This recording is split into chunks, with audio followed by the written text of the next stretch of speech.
may bayang kay ganda.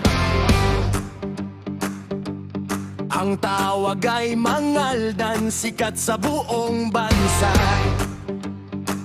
Ngunit teka muna, saan nga ba ito nagmula?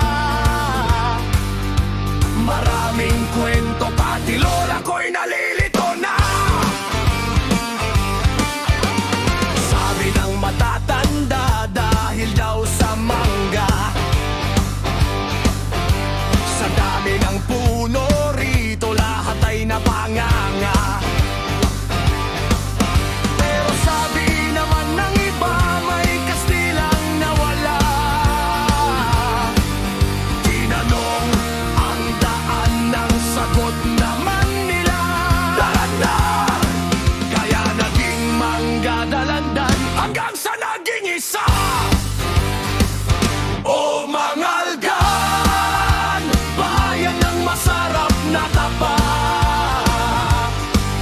Tindang mong malinamnam, nakakaalis ng kaba. Saan man ang galing ang iyong pangalan, ikaw ang bida sa puso naming mga Pangasinan.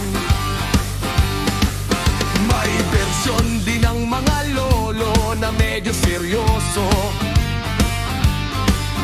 galing daw sa salitang mga ladan na Ilocano. Dahil ang mga bako doon matibay at dekalidad.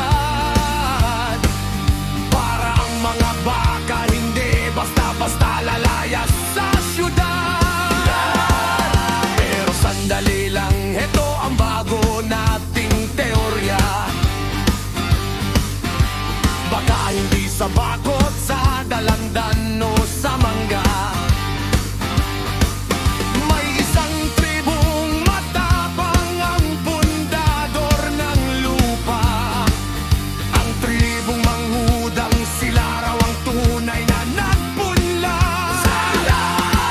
Sila ang unang tumapak sa tabing ilog at parang. Tribong mangudang, ang dugong nananalaytay sa Mangaldan. Kaya hanang mang-at-ulog, kung mangga ba o alar. Basta't ang mangudang ang sa atin ay nagbigay ng dangal. Kaya tara na sa palengke, bumili ng pindang. Kahit ano pang pinagmulan, tayo ay magdiwang. Mangaldan, mangudang.